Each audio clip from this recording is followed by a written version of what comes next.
समझ नहीं आ रहा अपने सैलरी इंक्रीमेंट का क्या करूं। बेटा इतना क्या सोच रहा है? अपने म्यूचुअल फंड्स के एसआईपी का टॉप अप करा ले।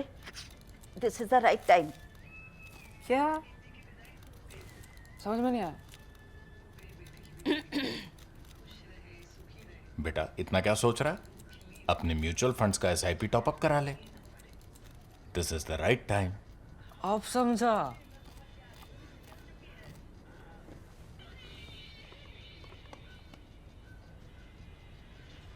Mutual fund investments are subject to market risks. Read all scheme related documents carefully.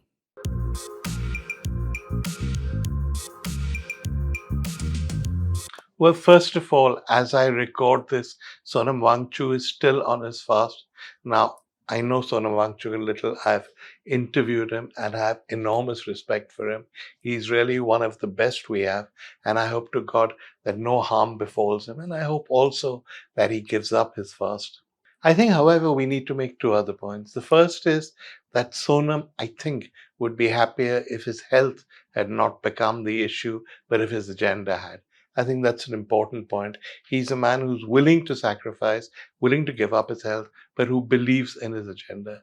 And the second is what I find most extraordinary about the people around him, his followers, those in the cockroach Janata Party, is that they're not saying that Narendra Modi should do something, Sonam cannot be allowed to harm himself. They're saying, why hasn't Rahul Gandhi come here to meet him? Why Rahul Gandhi?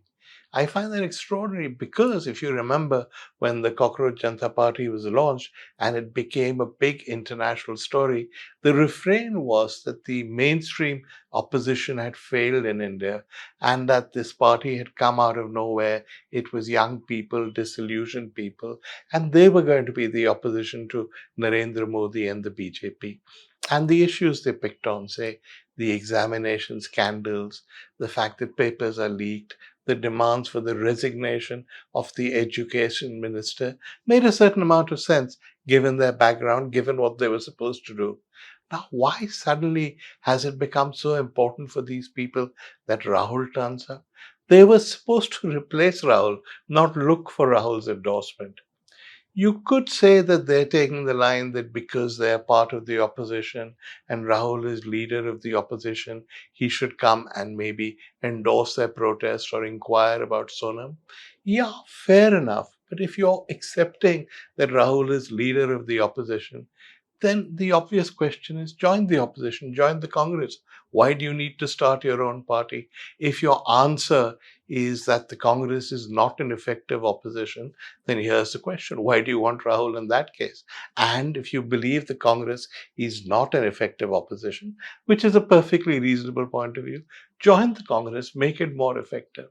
So this whole Rahul Gandhi thing, I do not understand at all.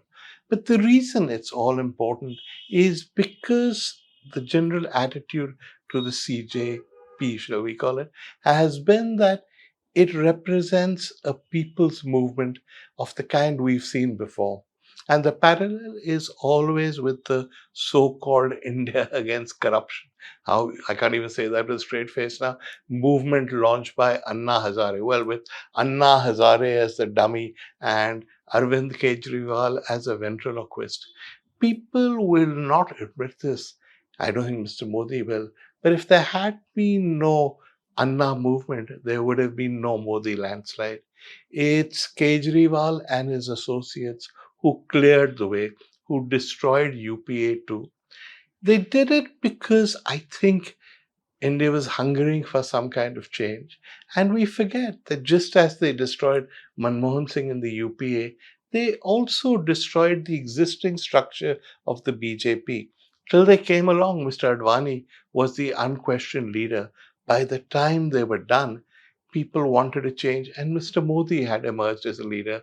That was pretty much the end of Mr. Advani before Mr. Modi came along and finished taking over the party and finishing off Mr. Advani. So, what became the AAP movement, what claimed to be the India Against Corruption movement, was a hugely important movement in terms of contemporary politics. People believed that the cockroach Janata Party could do the same thing. I don't know. I think we've got to understand that the reason AAP succeeded or the India Against Corruption movement succeeded was because it came at a particular time in our history. By the time it came along, the UPA was already in disarray. It had worked, the UPA, because the difficult part, managing allies, doing politics, was done by Sonia Gandhi. The governance part was done by Manmohan Singh. But Sonia Gandhi had fallen ill, was away for large periods of time. Manmohan Singh simply couldn't handle the allies, could not handle the political part, and he was struggling. Then there were the scams. Now, you remember the scams. Dominated all our news coverage. There was a coal scam, which the courts tell us was not really a scam at all. There was the 2G scam, which led to people going to jail. By the way, the cases came to fruition and the judgments arrived when the BJP's prosecutors were pursuing the case. Even then, the courts decided there was nothing, and everybody accused who'd been pilloried was acquitted. So I'm not sure how many scams there really were. I'm sure there was some corruption. I myself saw evidence of allies making money, but I don't think it ever reached the level that the AAP movement or the Anna movement claimed it had. So why did all of us take it seriously? We took it seriously because the CAG, the Comptroller and Auditor General, held press conferences, which is not done before, and accused the government of corruption.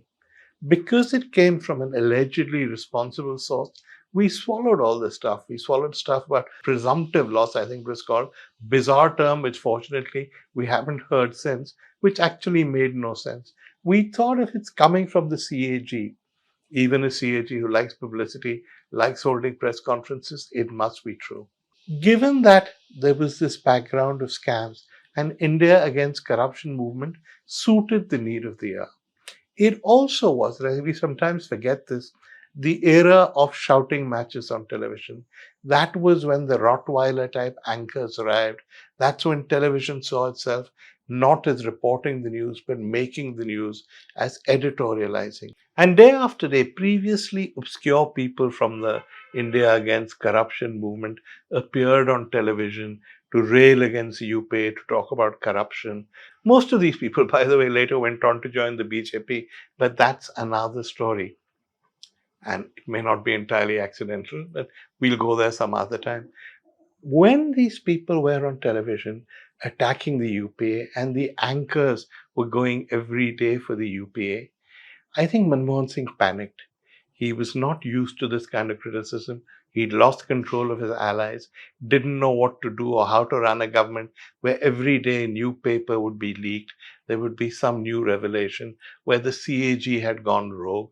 And as a consequence, he went into a state of virtual paralysis.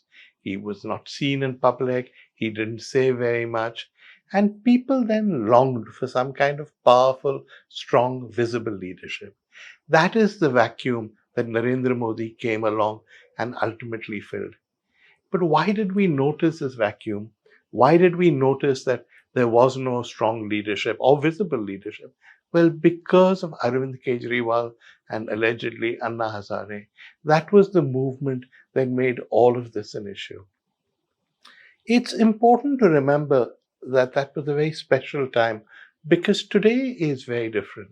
First of all, if the CAG had got up and started attacking the government in power, I shudder to think what would have happened to him. Don't worry about constitutional positions. The Vice President of India has a constitutional position, and we know how many minutes it took to get rid of him. I suspect the same thing would have happened to the CAG, even if he'd had the guts. The television anchors, the Rottweilers, don't bark at the government any longer. They purr like pussycats. They don't really dare attack the government. The mood has changed when it comes to criticism of the government. Nothing like AAP could happen. Also, remember that Arvind Kejriwal was an extremely shrewd man. He used facts to his advantage, and when the facts didn't suit him, he distorted them or exaggerated them, or simply when he didn't have any facts, he made them up. There were attacks every day, many of them fictitious and entirely fictional against the UPA. That is the vacuum, that is the crisis that led to the emergence of Narendra Modi. Could any of that happen today? You tell me. You look around. even though I do not dispute, not only is Mr. Modi the most popular politician in the country, he is also feared. I don't think people dare attack him. None of the things that Kejriwal said, none of the things that TV channels said during that period could ever be said now. Nobody believes that Mr. Modi will allow it. And Mr. Modi is not the kind of man who allows a vacuum like Manmohan Singh did to emerge. He fills the space with his own personality. So the Cockroach Janata Party has no real space in our time in the sense that the Anna movement did. These are very different times. We're dealing with very different prime ministers. So what should it do? Well, I think the original idea to make it a party of youth, to go on about issues that affect the youth, was a good one. I think it's been sidetracked. All this stuff about getting Rahul Gandhi, and while I admire Sonam, his issues are not necessarily central to the CJP's old agenda. I think it needs to go back to its agenda. It can easily regain the initiative. These things often take time. But at the moment, I have to say, Mr. Modi seems very in control. If the Cockroach Janata Party has an agenda, the media will not report it. It's not exactly what it was in the days of Arvind Kejriwal and Anna Hazare and their so-called protest movement. This is a very different India. And I think these guys, not understanding that, are playing it very wrong.